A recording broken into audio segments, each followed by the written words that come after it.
Three things came across my screen as I was preparing for this talk, and that has kind of shaped how I'm thinking about it. First was that The Onion, the satirical newspaper, also known as America's finest news source, they, Tullian said that 60 Minutes is doing something about what's going on here, but The Onion did something too.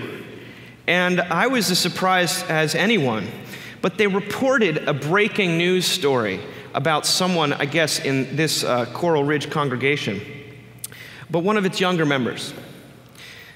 Area child disappointed to learn that parents' love is unconditional. I always thought they loved me because I'd actually earned it, but unfortunately it turns out that their affection is limitless, said a frustrated 8-year-old Max Bledsoe. Wondering aloud the point of doing well in school, learning how to play the piano, and always going to bed before 9 p.m. if his parents were just going to keep on loving him no matter what. Look at me, I just wasted the last 3 years of my life trying to win their approval by being a good kid. And for what? To get the love that was coming to me anyway? Bledsoe added that he envied his adopted younger brother, who really does have to work for his parents' love. Now, apologies to anyone who is adopted, but that is just too tempting of a punchline. The second article that struck me, which sounded like an Onion headline but is not, was reported 3 days ago. Depressed man tries to feed himself to tigers, gets rejected. This is from the Chengdu Zoo in China's Sichuan province, where a man on Tuesday made a vigorous but unsuccessful attempt to entice the carnivores to eat him. Yang, the man, climbed a tree to breach the enclosure. Stunned visitors witnessed how he made, quote, exaggerated movements for 20 minutes to tempt the Bengal tigers. While scratching him and dragging him by the back of his neck, the beasts refused to devour him. That is, if you're already depressed enough to want to throw yourself into the den of tigers, to then get rejected by the tigers, I think would be a real blow. But the third thing, which is linked to the second and not as much to the first, was a report that came out last week from Chicago of some scientists who were studying the effect of loneliness. They were studying the effect of loneliness on people, and they did this 6-year longitudinal study of about 3,000 older people. And what they found is that those who reported that they were lonely were twice as likely to die in that period than those who didn't. The finding confirmed that being lonely is a lot more worrying for your health than obesity. That's quite a thing to say. At the same time, the Academy of the Association of American Retired Persons, which is just known as the AARP now, reported in 2010 that slightly more than 1 out of 3 adults over the age of 45 report being chronically lonely, meaning they've been lonely for a long time. A decade earlier, only 1 out of 5 said that.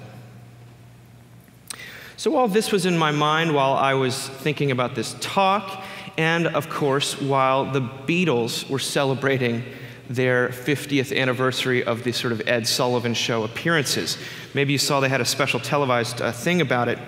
And it's very serendipitous, because I thought when I saw the title for my talk, which is a fantastic title, of course, I knew that the reading would have to come, the text for this talk would come from the Book of Revolver, Side 1, Track 2, the McCartney translation. I look at all the lonely people. Where do they all come from? I look at all the lonely people. Where do they all come from? Well, this talk is going to be sort of a scattershot exploration of loneliness and what the degree, why, I want to ask the question, why are we so lonely? What do we do about our loneliness, and how does this relate to the message that we keep hearing proclaimed so beautifully? Now, to ask sort of, I look at all the lonely people, where do they all come from? And to hear this data that loneliness is just escalating. Even as we have this, last year we talked about media and how we have this, technology has allowed us to connect with each other more basically constantly. We're in a constant state of connection with people, yet we feel lonelier than we ever have before. What is going on here? Well, loneliness, I think that the experts define it as simply the want of intimacy. That loneliness is not synonymous with being alone or bored, nor does being with others guarantee protection from loneliness. Anyone who's married knows that. You weren't supposed to laugh. But there are people that are very lonely in marriages. In fact, they sometimes say that two people in a marriage bed sleeping with their backs to one another is the loneliest space in the entire universe. Now, I've never experienced that, being married for 7 years, but maybe you have. Now you're supposed to laugh. But loneliness is just the tip of the iceberg. The psychiatric problems in this country and in our world have skyrocketed. And this is something that's very important to talk about, not just in the world and in the media, but in the church. You know, because the church is not immune from loneliness. Although people that go to church are actually less likely to be lonely, this is one place where religion actually does do something good. It's not a guarantee. And if you've ever been in a church where you felt like an outsider, you know that that's an extremely lonely feeling. But Nicholas Kristof, writing in the Times at the beginning of the year, said that according to the NIH, 1/4 of American adults suffer from a diagnosable mental disorder, including depression, anorexia, post-traumatic stress disorder, and that such disorders are actually the leading cause of disability in America. In 2012, Americans filled nearly 50 million prescriptions for Xanax. So what we have here is the wealthiest country in the world that is also the least happy, the most worried, the richest in opportunities but the poorest in satisfaction. Some would say that our insistence on happiness as a right tends to produce unhappiness as a rule. So why are we so lonely? What is it about? What makes us so lonely? Well, in theological terms, it has everything to do with the law. But stick with me, because I'm going to get to that. In 2010, a report commissioned by the Mental Health Foundation in England cited a link between the rise in people understanding themselves as radically individually and sort of the rise in mental health culture. So they talked about the rise of an individualistic society. Now, I'm not trying to here to poo-poo individualism. I actually, sometimes our sermons, when we talk about one-way love to a drowning person, people sometimes think it's overly existential and not community-based enough. When I say, you know, I'm going to die alone, I love my community, but I want to know what's the good news for me. I'm just that narcissistic. But what they say, they talk about individualistic society. They just talk about a society where the highest value, the highest goal is self-actualization. Who am I? Paul's going to talk about this. But finding yourself. The idea in life is to find out exactly who you are and then be that person to the best of your ability, rather than to lose yourself into something larger than you and it's sort of a self-giving model of what happiness looks like. We have a self-taking model. It's a humanist religion, and to some extent, one that we've chosen and continue to choose, both in the church and without, and loneliness is its cost. It's perhaps one reason why the elderly, who have been put past our society's vision for what it means to be perfect, self-actualized, successful people, they seem to suffer from loneliness in a very disproportionate manner. Now, The Onion naturally took the pulse of this in a much sort of funnier way when they reported that an unambitious loser with happy, fulfilling life still lives in hometown. I honestly don't get Mike. Does he even want to get out of that backwater town and try to make something of himself? Or does he just want to waste his time feeling pleased with the pace and content of his life and enjoying his existence? High school friend Caitlin Sense said of the man who gets 8 hours of sleep per night and has had time after work to see his loved ones and take care of his health. Everyone else left Camden as soon as possible and is consumed by a deep sense of apprehension about getting ahead. But he's still hanging around the same places from high school, focusing on the things that matter most to him and existing as a relaxed, easygoing person who's fun to be around. I can't imagine anything sadder than that. It's almost like he's saying, I don't care, I just want to be an emotionally stable husband and father who's not obsessed with climbing the corporate ladder or impressing complete strangers with my job title. Pathetic. Ambition, self-actualization, often the price we pay for it in its pursuit is loneliness, is a lack of connections. What do? We sacrifice family for career. That's the great New Yorker cartoon of Abraham looking up at the clouds as he's about to sacrifice Isaac and saying, "Must I sacrifice family for career?" I thought it was clever. But so we're lonely for some cultural reasons, but we're lonely for reasons that are much more than cultural, because people have always been lonely, and they always will be lonely. We're lonely because there is a shortage of love. We remain alone because there is a paucity of grace and an overabundance of judgment. There is a whole lot of law and not a lot of gospel out there. What songwriter Nick Lowe says, there's nowhere to run from what lack of love has done. There's nowhere to run from what lack of love has done. Meaning, you might know the pain of rejection. You certainly know the fear of rejection. You know the things you've done for love and the things that have been done to you in the name of love. This gets at the ultimate cause of our loneliness, at least as the Bible seems to think. Our isolation, our being cast out of the garden, our division is sin. Pure and simple. Sin, which isolates. George Herbert, the great poet, wrote, "Surely if each one saw another's heart, there would be no commerce, no sale or bargain pass. All would disperse and live apart." Meaning what Tim Kreider writes. That's just fancy language for what he writes. He says, I've often thought that the single most devastating cyber attack a diabolical mind could design would not be on the military or financial sector, but simply to simultaneously make every email and text ever sent universally public. The fabric of society would instantly evaporate. Civilization would collapse in an apocalypse of bitter recriminations and weeping, breakups and fistfights, divorces and bankruptcies, scandals and resignations, blood feud, wholesale slaughter in the streets. Have you ever been copied on a reply? Someone ever replied all? And they meant to just reply to one person, and something slips, and it ruins not just your day, but your week, and maybe your month and year?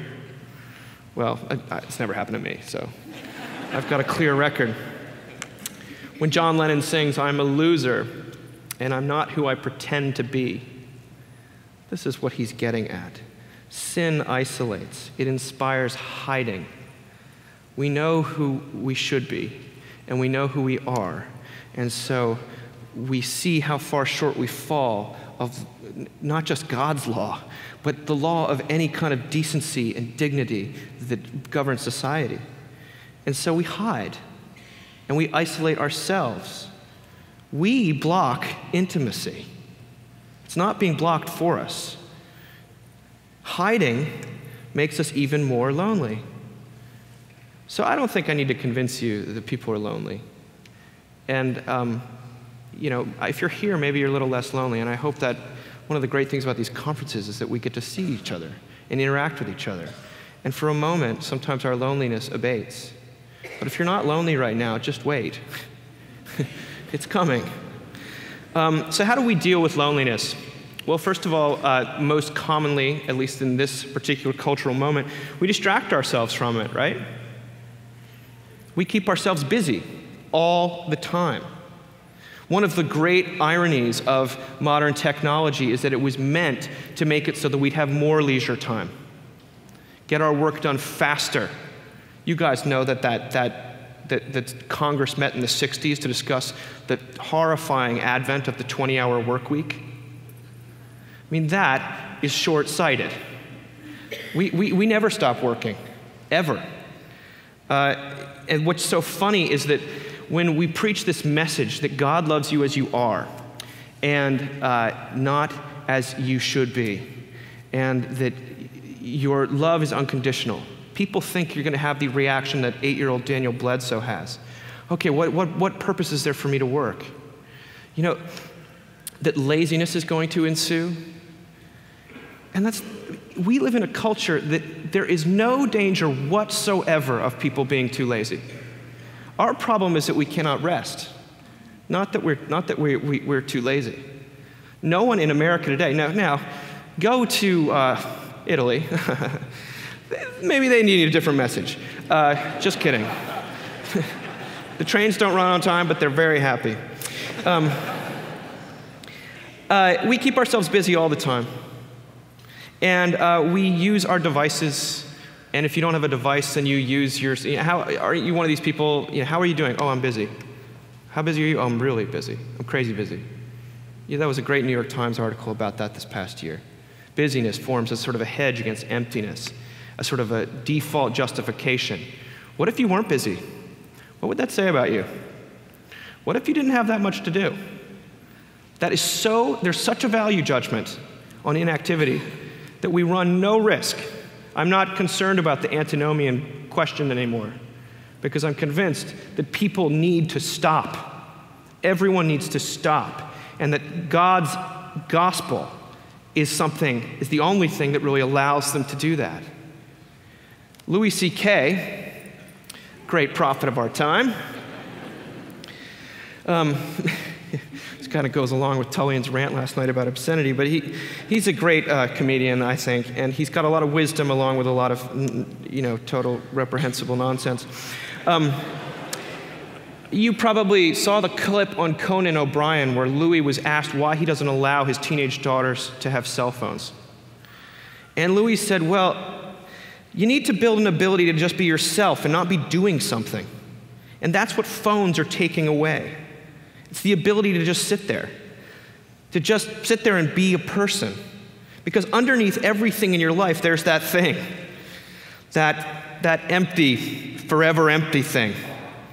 The knowledge that, you're alone. It's down there. And sometimes when things get cleared away, when you're not watching anything, when you're in your car, you start to think, oh no, here it comes, that I'm alone.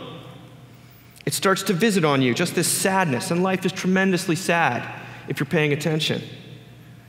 So we take out our phone and we text. We don't want to be alone. That connects us to something or someone. And Louis is funny about it, but I think he's right. He said, that's why we text and drive. I look around and pretty much 100% of the people driving are texting. Everybody's murdering each other with their cars, but people are willing to take a risk of taking a life and ruining their own because they don't want to be alone for a second because it's so hard. Whew. Who needs God's law when you have Louis C.K.? So distraction is one way we deal with loneliness. Another way we deal with loneliness, of course, is to buy people's love, is to earn it, to leverage it. If we, because loneliness is a lack of intimacy, we try to get it by force or through transaction. We willingly enter that world of conditionality that's so beautifully and harrowingly described, I think, in One Way Love. If you are a good girl, then you can go to the movies. If you do your schoolwork, then you will pass the course. If you do your job, then you will get your pay. If you prove yourself, then you will get a promotion.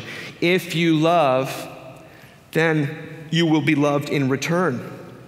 And so on until at last on our deathbeds we wonder if we had only done such and such differently. Perhaps then. Such conditional promises may be burdensome, and they never actually work. They may be oppressive, but they're nonetheless enticing and comforting because they give our life structure and they keep our control in where we want it to be, which is firmly in our hands. If I can just be told what to do, then at least I can continue to labor under the illusion that I can do it. Yet, as another great prophet once sang, "Can't buy me love, love." You know it.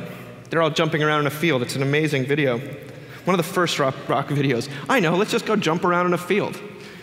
You haven't seen Hard Day's Night? I pity you. Go back and watch Hard Day's Night. This is canonical stuff, people. And linked to the attempt to buy people's love, to secure it by force or through transaction, is the idea that we try to make ourselves into someone who is lovable. Because we know we're not as we are, so we try to present to the world only a facade that we think will get us love, and we'll feel a little less alone for a moment. We try to, if you don't mind my saying, we try to fulfill the law of lovability. This guy, Tim Kreider, who I love so much, wrote about it in terms of soul toupees. He said, each of us has a soul toupee. The soul toupee is that thing about ourselves we are most deeply embarrassed by, but like to think we have cunningly concealed from the world, but which is in fact pitifully obvious to everybody who knows us.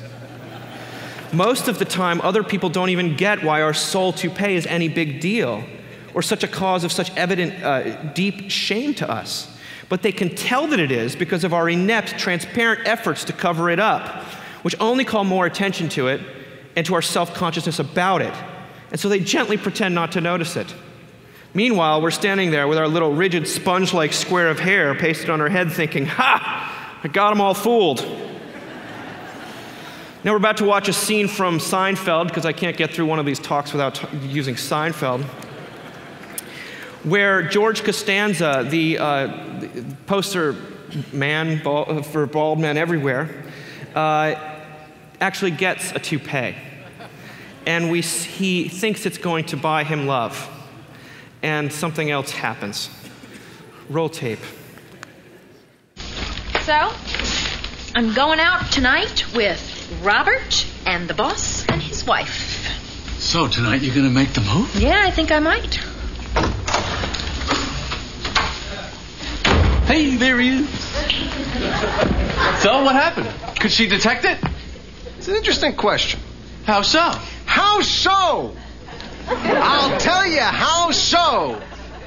She's bald. What do you mean bald? What do you think I mean, bald? Bald. Bald. She's bald? She's bald, Jack. Oh, come on. Oh, come on? No, come on. She took off her hat, and there she was. Hello! It's like I was looking at myself in a mirror. Well, maybe she got a haircut or something. Hey, let me tell you something. No one walks into a beauty parlor and says, "Give me the Larry Fine." Women go bald? Yeah, I've heard of that. I mean, they usually wear a wig. Hey, buddy. Hey. Hey. You fixed me up with a bald woman. Bald? Yeah, that's right. Do you see the irony here? You're rejecting somebody because they're bald. So? You're bald! No, I'm not. I was bald. Well, hey.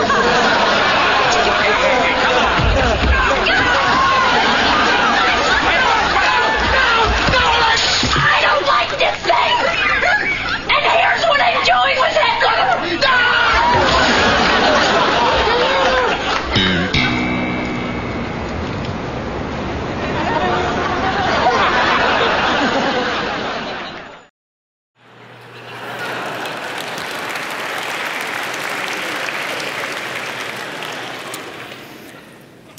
His actual toupee here reveals his existential baldness. And for him, the toupee is actually the mechanism of alienation rather than the mechanism for getting love. Isn't that interesting? He takes something and immediately forgets that he himself is bald. He uses it for his self-justification, which is so obnoxious to Elaine that she has to take it and throw it out the window, and none of us can blame her. And of course, what we see here is that the thing we most need to hear in life is often the thing we cannot hear, the one thing we cannot hear. You know, this is why it's so important when Jesus talks about the deaf hearing. It's not just a material thing. You're deaf too. The one thing you most need to hear is the one thing you're probably incapable of hearing. Just ask your wife.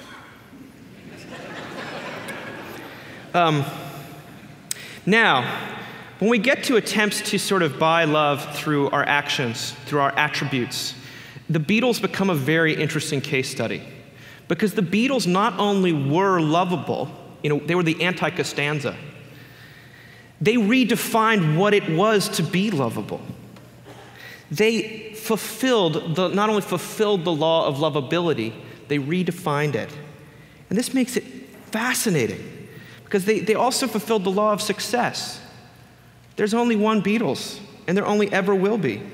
The law of Sgt. Pepper is basically pop music Sinai. And this is why looking at the Beatles after their success is such an interesting thing for those of us who are interested in the way that righteousness, demand, mercy play themselves out in actual lived experience. Because since 1970, for example, Paul McCartney just released a new record.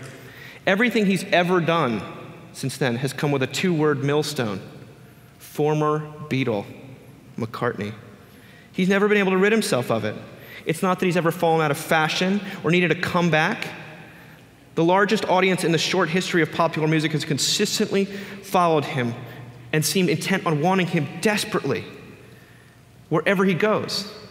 But what's interesting is they don't actually want Paul McCartney himself. They want who he was in 1968, right?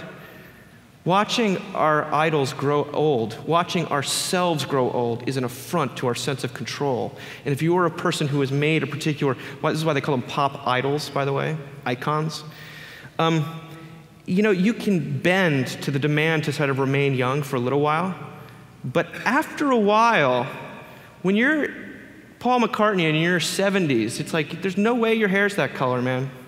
Like, you could play with, the Foo Fighters, whoever you played with at the Grammys a couple years ago. You kind of feel for the guy. I don't know how you can't feel for the guy, because he's under such demand that he remained this person that people are so attached to. That you either have to detach and know completely that who they love is someone I'm not and never really was, or you just spend your life trying to live up to that person. And this is why you never want to win an Olympic gold medal, because it's all downhill, right? Pun intended. So if you listen to Paul McCartney's new record, you'll notice that there's a lot of references to cages and locks and zoos and calls for rescue. Now, the way we deal with loneliness, therefore, we deal with it with the law. Everything I've mentioned is a form of control. If I do these things, I won't have to deal with my loneliness.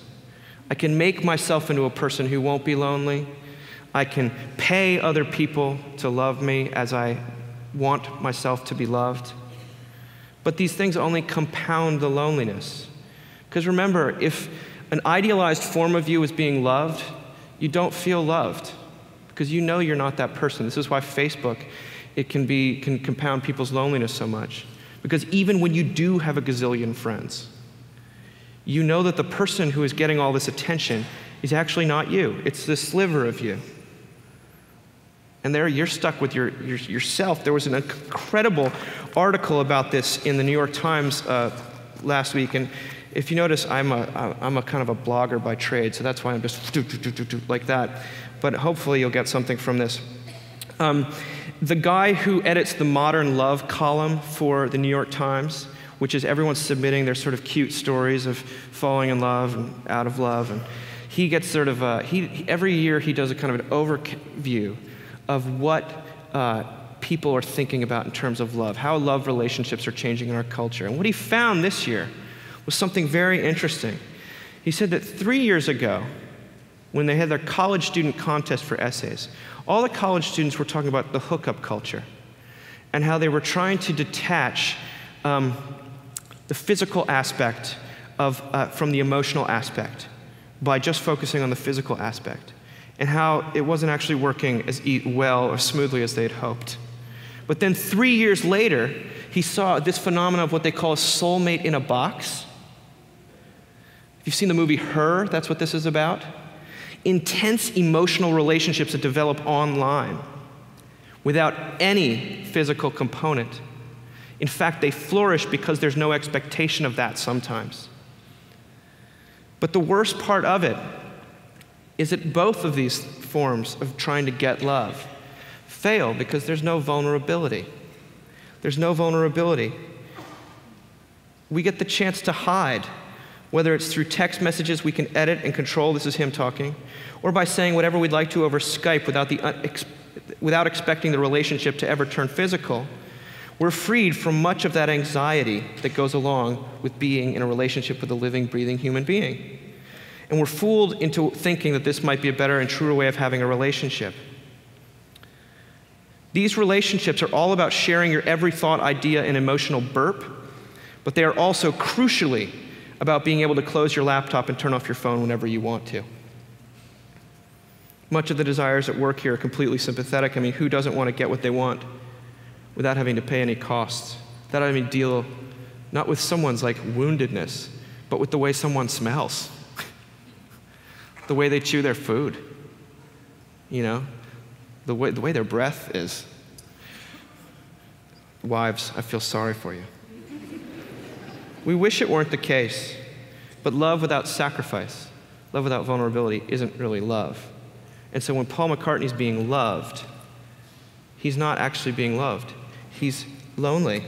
And that's why he sings about loneliness so much.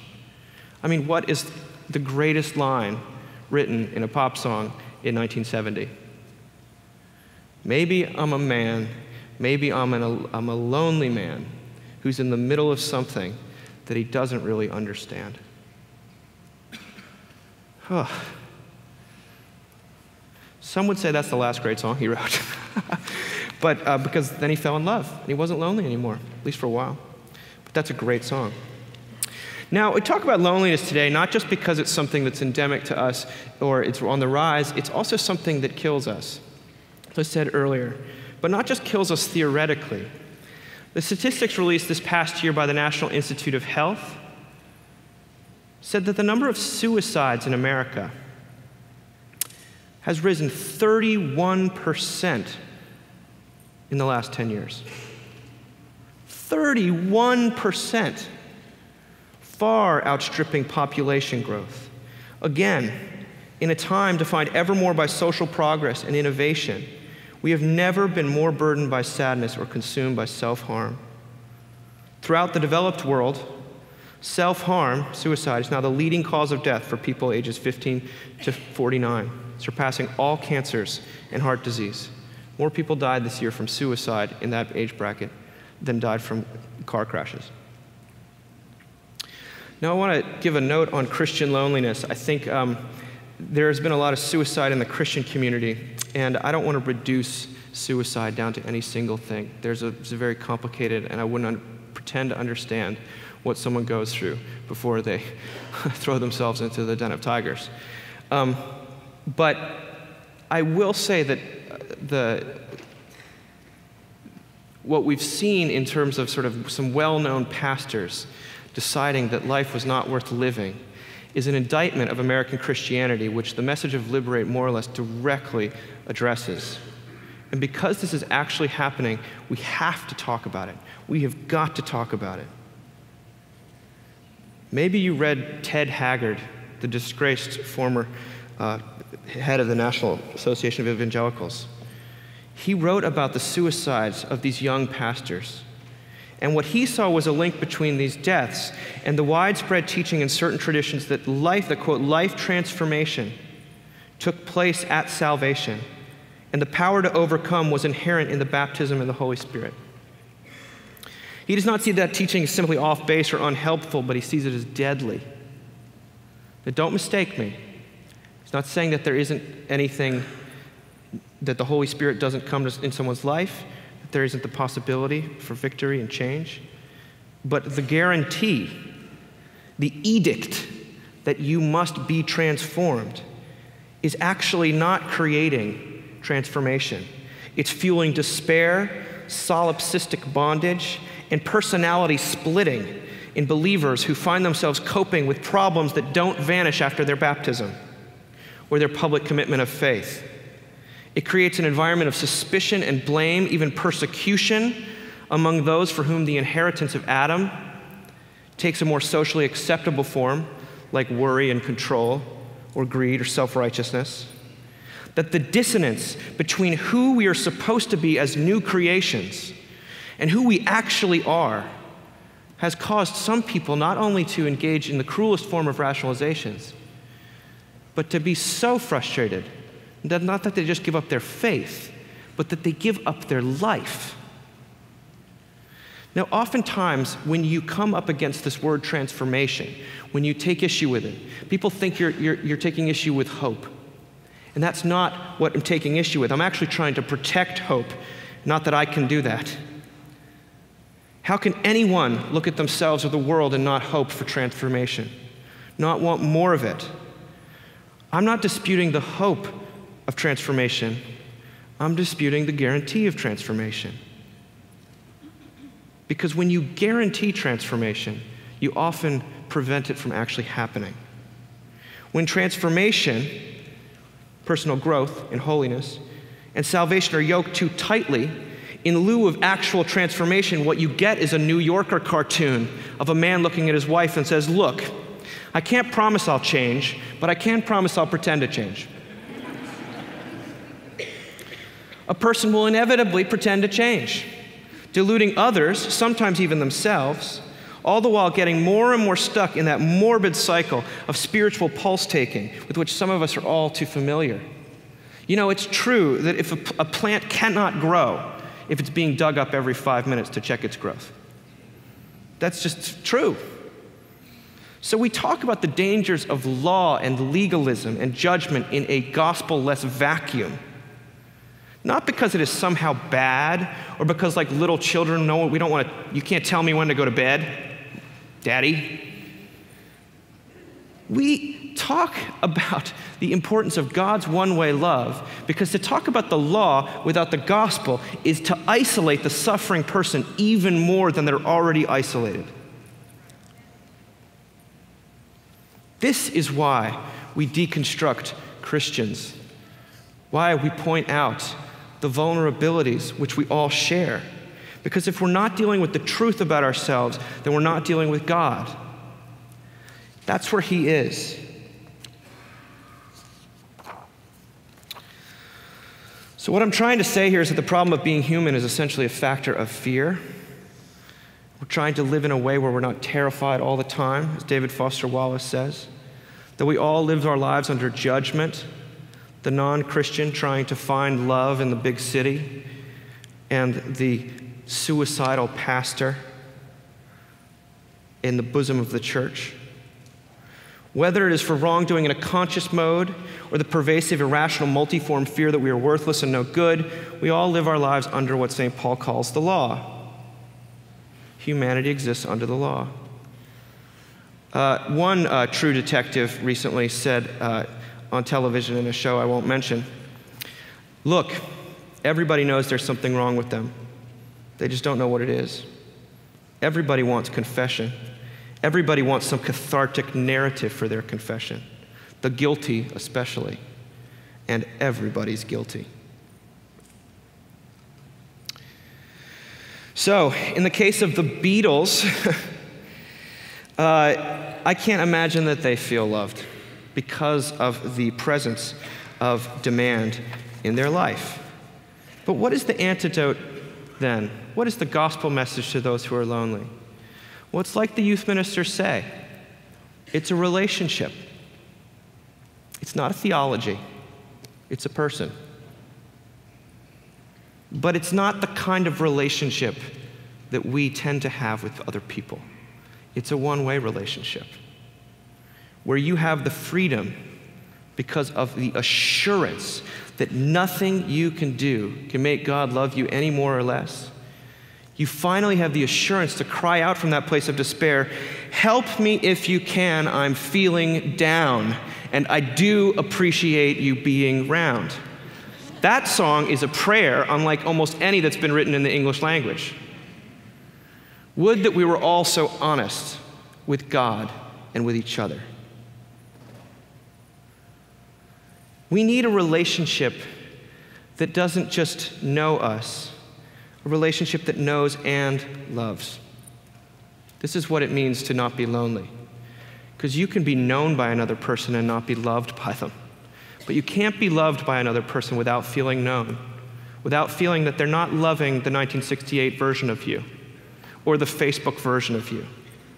And this interplay between knowledge and love is a fascinating one. We often act as though knowledge alone is the answer. Relationships with ourselves, of self-knowledge.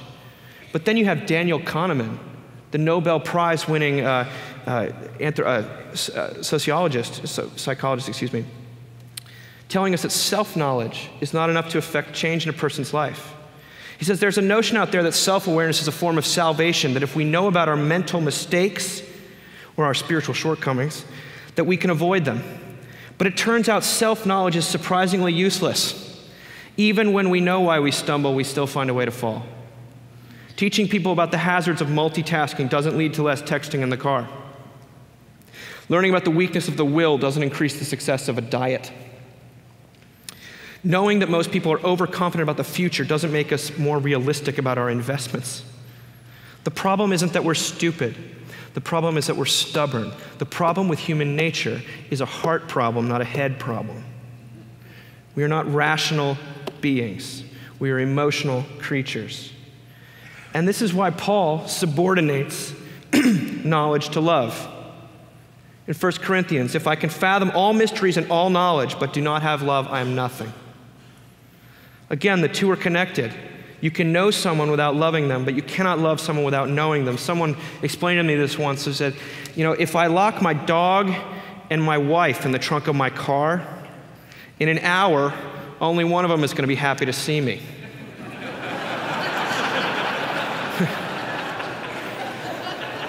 The dog loves me, but doesn't know. The wife knows, but in that instant, she does not love. But we need both. The death as the endpoint of isolation has more than a little biblical grounding. What does Paul say elsewhere? He says, knowledge puffs up, but love builds up. Anyone who claims to know something does not yet have the necessary knowledge, but anyone who loves God is known by him. And in fact, this is an aside. I've been watching closely, because I helped Tullian with the book, the response to one-way love this past fall. And there have been plenty of times where I have wondered, are we caricaturing Christian legalism? Are we shadow boxing? Are we like teenagers not being told what to do? Are we instilling spiritual cynicism where it did not exist previously? You read stern books from very stern-looking men about the dangers of antinomianism. I'll get in trouble for that one.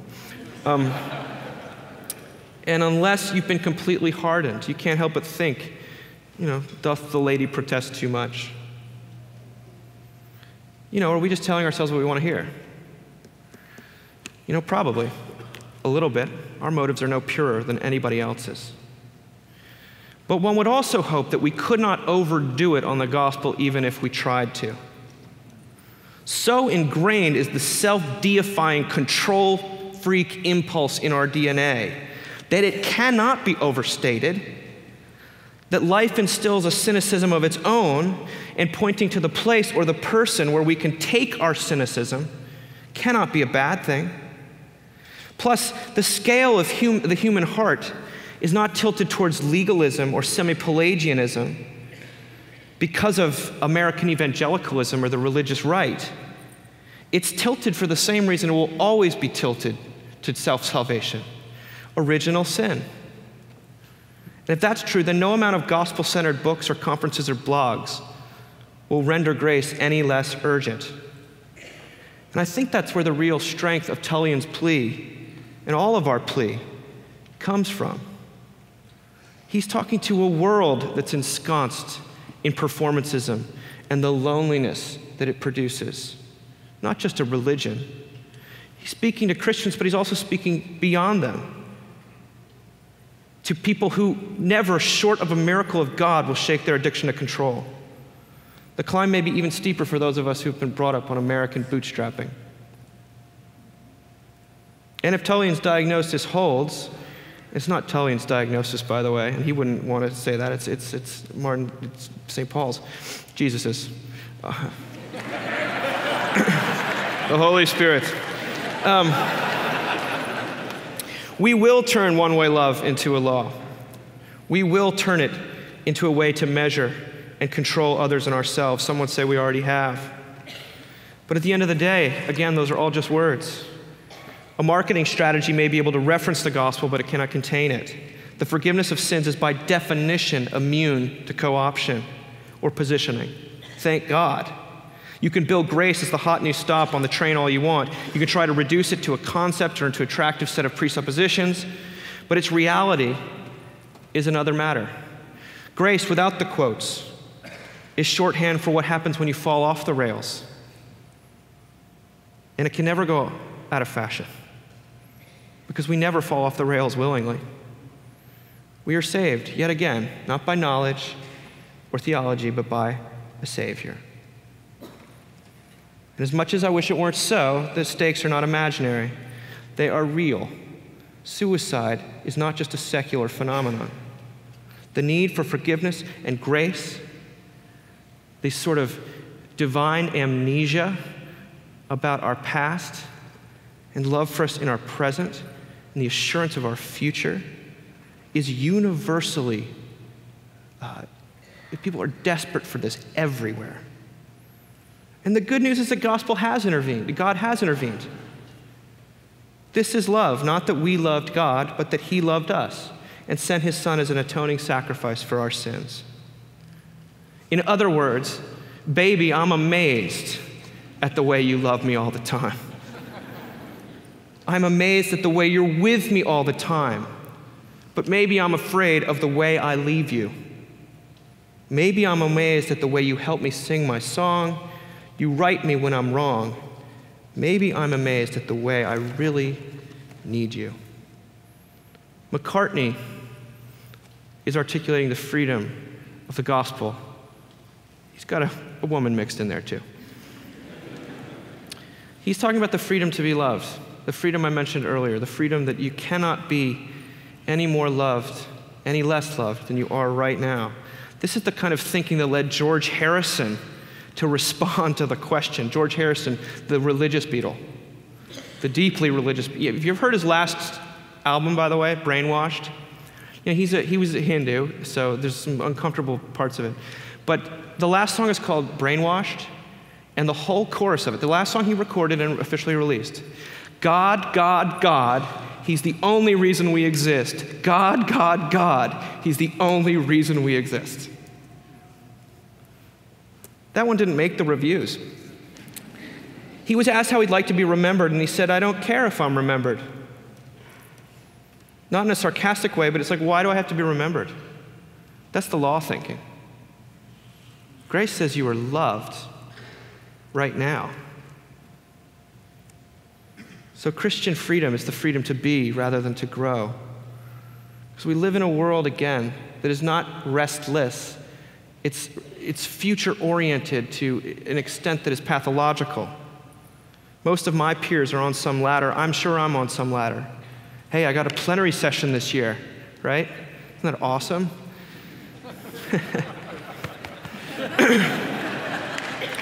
We spend our lives working toward an eventual end that may never come to pass.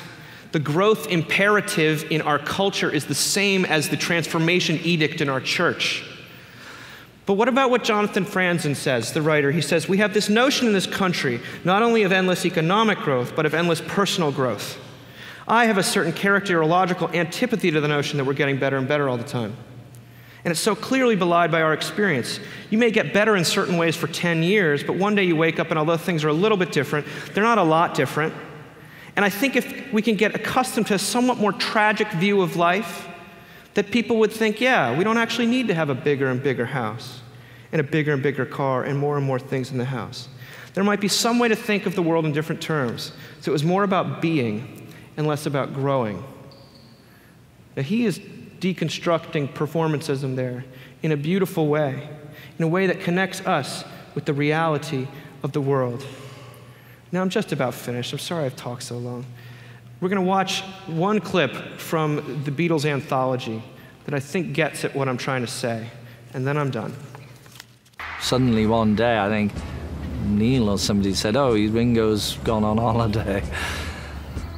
I felt two things. I felt I wasn't playing great, and the other three were really happy, and I was an outsider. And so, I came to this decision, I'm leaving. And so I went to see John, who was living in my apartment in Montague Square. I knocked on the door and I said, hi, we went in. I said, I'm leaving the group because, I feel like, unloved and out of it, and I'm not playing well, and you three are really close. And he said, I thought it was you three. So, okay. And then I went over to Paul's and knocked on his door. I said the same thing. I said, I'm leaving the band. I feel, you three guys are really close and I'm out of it. And he said, I thought it was you three. So we had to kind of reassure him that we did think he was great. I mean, that's what it's like in life. You go through life, you never stop and say, hey, you know what, I think you were great. Well, I don't think we'd ever done any of that with Ringo. It'd always just been, yeah, he's great, he's good. And he felt insecure, so we had to, and he left. So we had to kind of go and sort of say, no, you're great, man, you're the best. And then he said, oh, thank you. I think he was pleased to hear that. And I knew we were just in a messed up stage, all of us. Then, it wasn't just me, it was the whole thing was going down. And I came back and went in the studio, and George had it decked out with flowers. It's just flowers everywhere, and John had sent me telegrams saying, you're the best rock drummer, come on home. And I just felt good about myself again, and we'd got through that little crisis, and it was great. And then the White Album really took off, and like Year Blues, the track Year Blues was great. We all left the studio and went to a little room, so there's no separation, and there was lots of group activity going down. I loved the White Album. Beautiful illustration. The most loved people in the world. It's not enough love. I still feel like I'm out of it. What? I thought it was you three. How true to life is that? Talk to the people on the inner circle, and none of them feel like they're on the inner circle. Because the law is something that cannot, by its very nature, it has no possible fulfillment. The law of love. Well, it does, actually. And maybe you know where I'm going with this. But what we see with Ringo here is that the assurance that he is loved, even in the midst of his outsiderdom, that they're all outsiders and loved in the midst of it. This confession, this declaration, this proclamation to him in the form of telegrams and flowers immediately ushers in a newfound sense of camaraderie where they all go and record a song together in a studio like they hadn't been doing the entire White Album sessions. And you know what the song was? Your Blues. I'm lonely, so lonely, I want to die. Now, if that's not the Holy Spirit, I don't know what is. I thought I'd get more laughter for that.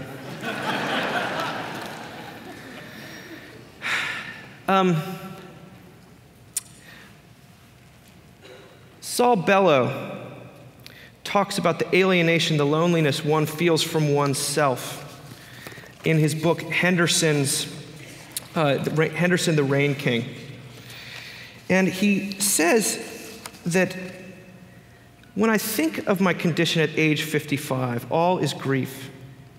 The facts begin to crowd me, and soon I get a pressure in my chest. A disorderly rush begins. My parents, my wives, my girls, my children, my farm, my animals, my habits, my money, my music lessons, my drunkenness, my prejudices, my brutality, my teeth, my face, my soul. I have to cry, no, no, get back, curse you, let me alone. But how can they let me alone? They belong to me. They are mine, and they pile into me from all sides. But then he says something amazing. Privately, when things got very bad, I would look into books to see whether I could find some helpful words. And one day I read, "The forgiveness of sins is perpetual, and righteousness first is not required." The forgiveness of sins is perpetual, and righteousness first is not required. This impressed me so deeply that I went around saying it to myself, but then I forgot which book it was. The forgiveness of sins is perpetual, and righteousness first is not required. That is the message of the gospel. Not that you must love in order to get love, but that you have been loved, even in your inability to love. Your unlovableness, to the extent to which you're like Ringo. And there is something very upsetting, because this is not just 50% or 20% or 95%. The forgiveness of Christ is 100%. That's the one he talked about. 70 times 7. 490 times per person, per action. That sounds about almost enough. There's something to upset people in this. There's something they reject it because they don't want it to happen to their friend. It's a feature that upsets conservatives, and it upsets liberals, it upsets Christians and non-Christians. There's something in the message of the forgiveness of sins to offend everybody, except for the person who needs it at the time, which is you, which is me. For the person who cannot go back, for the person who is dying, for the suicidally lonely person in this room. Mercy is the only thing that matters.